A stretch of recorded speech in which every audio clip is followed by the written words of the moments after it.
Hi guys, welcome back to the channel. ఈరోజు కేరళలో last day వర్క్కి వెళ్తున్నాను. ఈరోజు వర్క్ ఫినిష్ చేసి నేను వైజాగ్కి బయలుదేరుతున్నాను అనమాట. సో ఇదే కేరళ స్ట్రీట్. కేరళ స్ట్రీట్స్ మాత్రం చాలా బాగున్నాయి. ప్రతి ఇంటి చుట్టూ మొక్కలు ఉన్నాయి, చాలా గ్రీనరీ ఉంది. మేబీ కొచ్చి నేను మళ్ళీ విజిట్ చేయొచ్చు.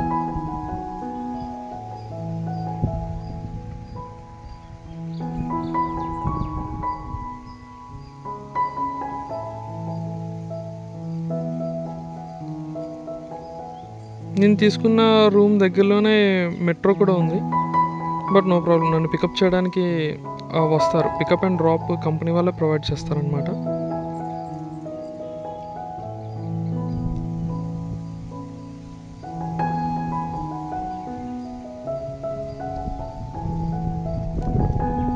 ఓకే గైస్, వర్క్ అయితే ఫినిష్ అయిపోయింది. నేను ఈవినింగ్ 7కి రూమ్కి వచ్చాను. బై 9 నేను బయలుదేరిపోయాను అనమాట కొచ్చి రైల్వే స్టేషన్కి.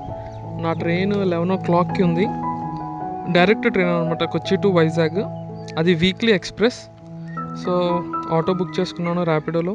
స్టేషన్కి అయితే వచ్చేసాను. టైం 9:30 అలా అయిపోయింది నేను స్టేషన్కి వచ్చేసరికి. సో 11 వరకు ఇంకా అలా వెయిట్ చేశాను అనమాట. సో అక్కడే ఇంకొక అతను పరిచయం అయ్యారు, కేరళ పర్సనే, కాకపోతే వైజాగే వస్తున్నాడు అనమాట. సో తన కంపార్ట్మెంట్ వేరు, నా కంపార్ట్మెంట్ వేరు. తను ఈ ట్రైన్లో ఆల్రెడీ ట్రావెల్ చేశాడట. సో చెప్పాడు, బ్రో ముందుకు వెళ్ళి ఆగుతుంది అని చెప్పేసి. సో కొంచెం ముందుకు వెళ్ళి ఆగామన్నమాట, వచ్చేసింది. సో ఇది నెక్స్ట్ డే మార్నింగ్. ట్రైన్లో బాగా ఆకలేసిన చిప్స్ తీసుకున్నాను, 30 రూపీస్. చూడండి అసలు చిప్సే లేవు, ప్యాకెట్ ఏమో అంత పెద్దది ఉంది. బై ఈవినింగ్ అంటే 2-3 మధ్యలో విజయవాడ రీచ్ అయ్యాం. విజయవాడ బ్రిడ్జ్ ఇది.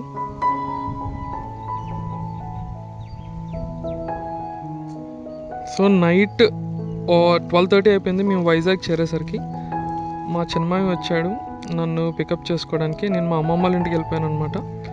నైట్ అక్కడ స్టే చేసి మళ్ళీ నెక్స్ట్ డే మార్నింగ్ నేను బస్లో వెళ్ళిపోయాను, ఇంటికి వెళ్ళిపోయాను.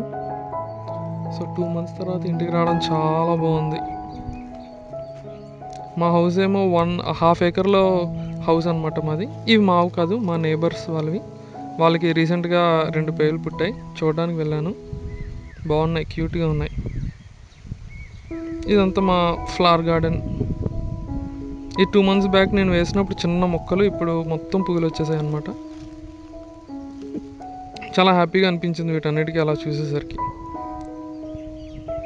సో ఆ నెక్స్ట్ డే మండే నేను నా ఫియాన్సీని మీట్ అవ్వడానికి వెళ్తున్నాను అనమాట. వైజాగ్ వెళ్తున్నాను. నా బైక్ కూడా అక్కడే ఉంది. సో తన్ని కలిసి బైక్ కూడా పట్టుకొని వద్దామని చెప్పి బయలుదేరాను. అండ్ షాపింగ్ కూడా ఉంది. షాపింగ్ ఏంటంటే మీకు చెప్తాను, నా నెక్స్ట్ వ్లాగ్స్లో మీకు అర్థమవుతుంది అసలు నేను ఎందుకు ఊరు వచ్చాను ఏంటి అనేది. సో నా ఫియాన్సీ డ్రైవ్ చేస్తుంది, నన్ను తీసుకువెళ్తుంది అనమాట. సో చూసారా, ఇది బంగ్లాదేశ్ షిప్ మన తెనేటి బీచ్ దగ్గర ఇరుక్కుపోయింది కదా మన కోవిడ్ టైంలో. ఆ షిప్ని నేను ఒక చిన్న మినియేచర్ మోడల్ చేశాను అనమాట. ఈ షిప్ని షూట్ చేయడానికే నేను వచ్చాను. సో నేను ఒక మినియేచర్ ఆర్టిస్ట్ని. నేను ప్రతిదీ ఎవ్రీథింగ్ మీరు ఏం చూపించి ఇది చేయమనో నేను దాని యొక్క మినియేచర్ మోడల్ చేయగలను అనమాట. సో ఈ మినియేచర్ చేశాను, కానీ ఆ షిప్ పక్కన ఈ షిప్ పెట్టి షూట్ చేద్దాం అని ఇంతవరకు ఎప్పటి నుండో అనుకున్నాను, బట్ నాకు ఛాన్స్ దొరకలేదు. సో ఈరోజు వచ్చింది. ఆ షిప్ ఏంటంటే చిన్న మొక్క ఇరిగిపోయింది అనమాట. సో దాన్ని అతికించడానికి నేను టేబుల్ దగ్గర కూర్చున్నాను. నా ఫియాన్సీ మొత్తం నా వ్లాగ్ని షూట్ చేస్తుంది. సో చూసారు కదా, ఇదే ఆ షిప్. ఇంకా మేబీ దీనికి ఒక రష్టీ లుక్ మళ్ళీ తేవాలి అని అనిపించింది. మళ్ళీ ఆ రష్టీ లుక్ని తెస్తాను, రీపెయింట్ చేస్తాను. అది ఫ్యూచర్ వ్లాగ్స్లో మీకు కనబడుతుంది, షేర్ చేస్తాను. సో దీన్ని అడ్వర్టైజ్ కూడా చేయాలనుకుంటున్నాను. ఈ షిప్ ఎవరికైనా కావాలంటే బుక్ చేసుకోవచ్చు. కింద కామెంట్స్లో దాని ప్రైస్ అవన్నీ డీటెయిల్స్ ఇస్తాను, మీరు కామెంట్ చేసి బుక్ చేసుకోవచ్చు. Thank you guys.